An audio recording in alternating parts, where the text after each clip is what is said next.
Nos Animeureux est un podcast haut en couleur pour parler ensemble d'animation. Je suis Minerva. En 20 ans, j'ai été directrice, formatrice et surtout, j'ai été une animeureuse. Chaque semaine, on se retrouve entre anciens et nouveaux de l'animation pour mettre en avant et transmettre les valeurs et le goût de ces métiers si nécessaires de l'animation socio-culturelle. À chaque rendez-vous, on abordera des sujets divers, avec sérieux, mais surtout avec humour et détachement. Ça s'est bien passé ta journée, ma chérie? Ah oui! Avec mon équipe, on a fini premier du relais. Félicitations! En plus, on a battu un record en faisant le meilleur chrono. Waouh! Vous étiez la Dream Team alors? Quoi? La Dream Team. On était les CM1A. Oh là là! Viens t'asseoir là, il est temps de nourrir un peu ta culture et ton vocabulaire. La Dream Team, ma chérie, c'est un surnom qu'on a donné à l'équipe de basket des États-Unis lors des JO de Barcelone. Bon, c'est vrai, ça date un peu. Bon, ça signifie l'équipe de rêve.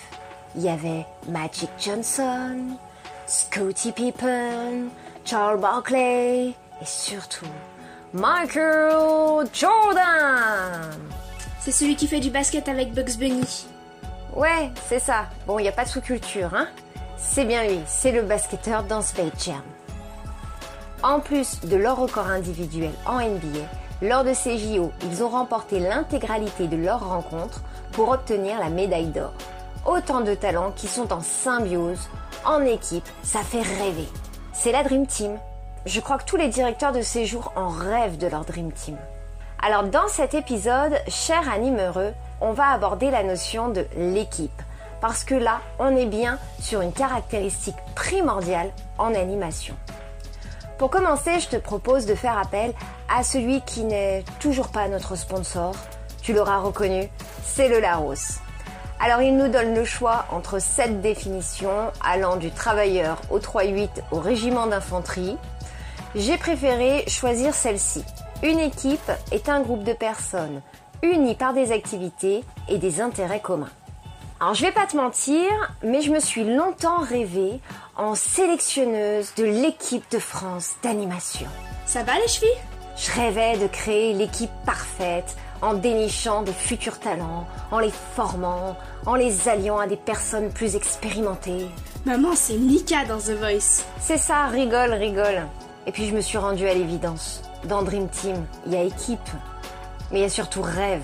Et forcément, c'est un idéal souvent difficile à atteindre. Quand même, quand je regarde derrière moi, je n'ai jamais eu d'équipe parfaite. Mais j'ai fait partie d'effectifs, de collectifs débordants d'énergie, de bonne volonté et de beaucoup d'humanité.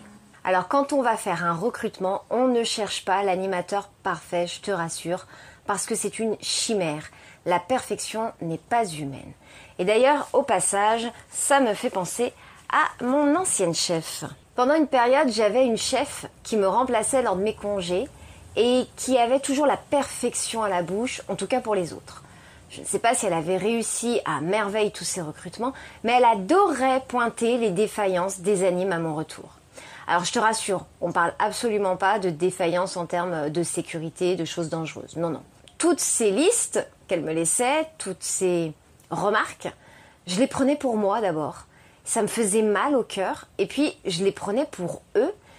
Et puis j'aimais pas qu'on les attaque comme ça en insistant sur ce qu'elle observait, pas sur la continuité de leur travail, mais sur des petits moments d'animation, des petits moments de vie où elle arrivait au mauvais moment, quoi. Résultat, à la fin, ils avaient compris et ces jours-là, soit ils faisaient les vrais bons petits soldats et c'était pas rigolo, soit ils partaient en sortie.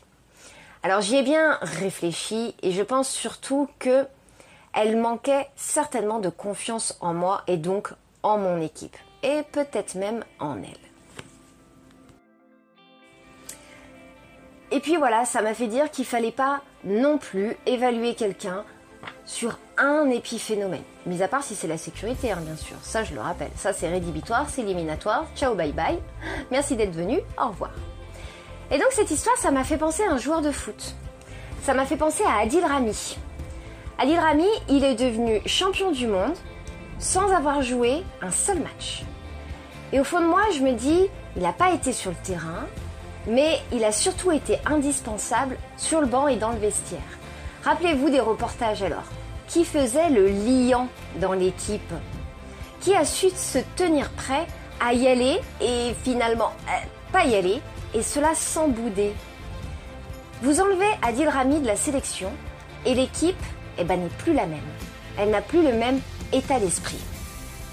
Ce ne sont pas ses qualités en tant que joueur, technicien qui ont été mis en avant durant cette compétition, ce sont ses qualités humaines.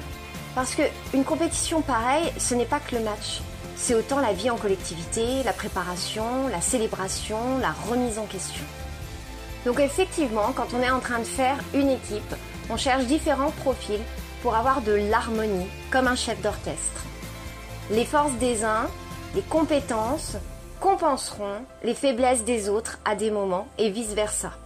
On apprend de l'expérience des plus habiles, ils apprennent eux en retour à garder en tête d'être respectueux des difficultés des autres, et c'est ce qui fait progresser tout le monde. On vit dans une société de plus en plus individualiste, envahie de mantras de la meilleure version de vous-même à atteindre par l'effort, la volonté, l'abnégation. Attendez là, mais qu'est-ce que vous faites de nos faiblesses? Et qu'est-ce que vous faites de la solidité du groupe, de l'effet de relais? Ma fille célèbre sa victoire, non pas individuelle, mais celle du relais. Je suis ton relais aujourd'hui, tu seras le mien demain. Une équipe, c'est un groupe d'individus qui allient leurs forces pour la réussite d'un objet commun. Et ça, par contre, c'est pas la version du Larousse, hein. C'est la version des animes heureux. Quand tu vas en formation, on t'apprend qu'il y a différents types de leaders, de suiveurs, et puis il faut surtout garder en tête qu'en fonction des situations, ça va faire les chaises musicales. Moi, je pense qu'il faut surtout t'entraîner à être polyvalent, pour éviter, je pense, de te restreindre.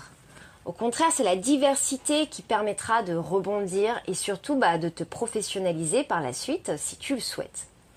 On n'a pas tous une âme de capitaine d'équipe et heureusement, sinon ça déborderait d'ego tout ça. Alors essayons de définir les caractéristiques à prendre en compte en animation. Nous avons des équipes très particulières qui demandent à nos animateurs de savoir s'adapter, d'être ouverts et dynamiques. La majorité de nos équipes sont plutôt jeunes. Pas la totalité, oui bien sûr, il y a toujours les plus accros, hein, ceux qui ont fait carrière. Bon, mais elles sont quand même plutôt jeunes. Ensuite, elles ont une quantité de tâches différentes à abattre dans la journée. Il faut être vraiment multifonction. Il faut avoir de grandes qualités humaines également. La patience, la prise de recul, l'empathie, le 5e degré. Il faut aimer les amplitudes horaires à rallonge. Et puis surtout, il faut aller chercher l'enrichissement. Oui, l'enrichissement humain, pas financier, juste humain. Eh bien, pour trouver quelqu'un qui coche toutes les cases à longueur de temps, c'est pas gagné. C'est trop pour une seule personne, d'où la force de l'équipe. J'ai un petit clin d'œil particulier pour les responsables de secteur qui ont plusieurs casquettes et qui doivent être les chefs d'orchestre de différentes équipes. Je m'explique pour ceux qui ne comprendraient pas. Eh bien, quand tu as ce genre de poste, tu dois par exemple penser à incorporer ton équipe technique dans ton équipe d'animation sur des temps de rencontres, de réunions. Je t'assure, c'est un super conseil que je te donne parce que ça va améliorer la communication entre tous et ils vont arrêter de tous venir se plaindre d'un côté et d'un autre vers toi. Ils vont régler leurs problèmes tout seuls, dans la joie et la bonne humeur. Ensuite, tu dois parfois avoir des équipes avec d'autres parties de ton poste. Par exemple pour l'accompagnement scolaire, pour des groupes de parole, et ça peut même être avec des bénévoles que tu dois travailler. C'est encore une autre manière de travailler. Tu dois faire partie aussi de l'équipe de permanent de ta structure à part entière, parce qu'autrement on va te dire tu fais bande à part. Et puis surtout, tu dois savoir faire équipe avec les autres équipes des structures du territoire, parce que c'est ça ton travail, travailler en transversalité. Alors franchement, je te tire mon chapeau. Quand on sait tout ça, c'est qui les pros du management à part entière? Dans quel métier as-tu les mêmes contraintes que les nôtres pour composer un encadrement? Chaque directeur doit compter son pourcentage de stagiaires, de diplômés, son taux d'encadrement, en faisant attention aussi à l'âge des stagiaires. Désolé, mais ça c'est déjà une énorme contrainte. Des fois, j'ai vu des bancs entiers de stagiaires matures et prêts à prendre les rênes d'un groupe, mais c'est pas possible d'en faire une équipe. Un petit conseil, quand vous avez un animateur qui tarde à partir finir sa formation, accompagnez-le dans ses recherches. Aidez-le à trouver les financements s'il en manque, les dates de stage, pour que rapidement vous puissiez lui garantir une place et ouvrir la porte au nouveau. Ajoutons une deuxième contrainte, avoir le flair. Pour qu'il résulte du recrutement une équipe équilibrée, quand tu recrutes pour un séjour ponctuel, genre 3 semaines au mois d'août, si tu es un directeur, tu as intérêt à avoir bien défini les profils de chaque poste et mettre tes chakras en fonction ouverts au max pendant les entretiens pour ressentir et analyser les candidats.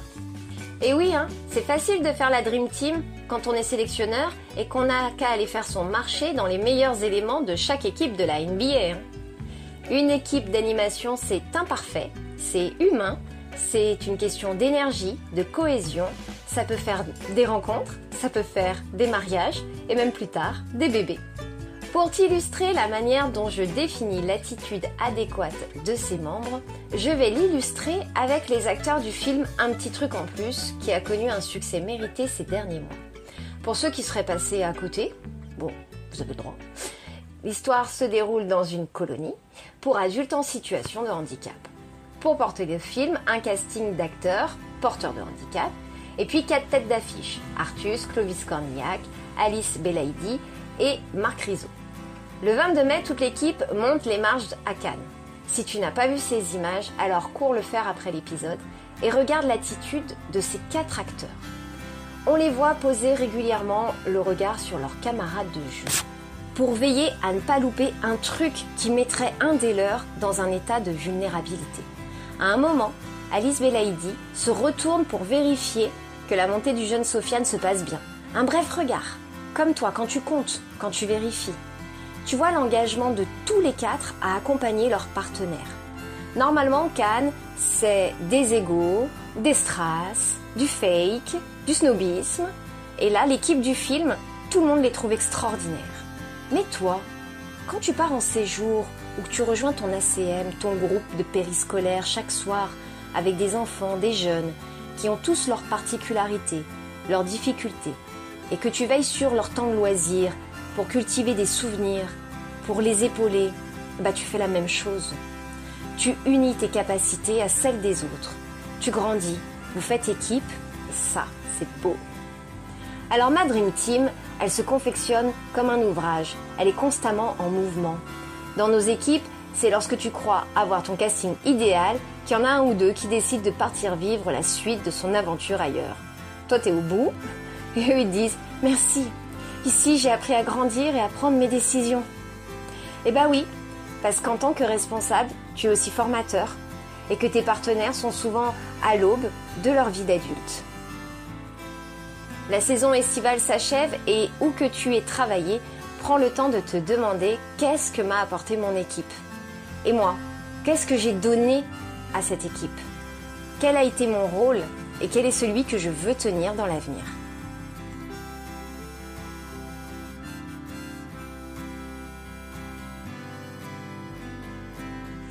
En tout cas, chez nos animheureux, on est prêt à t'accueillir dans notre équipe.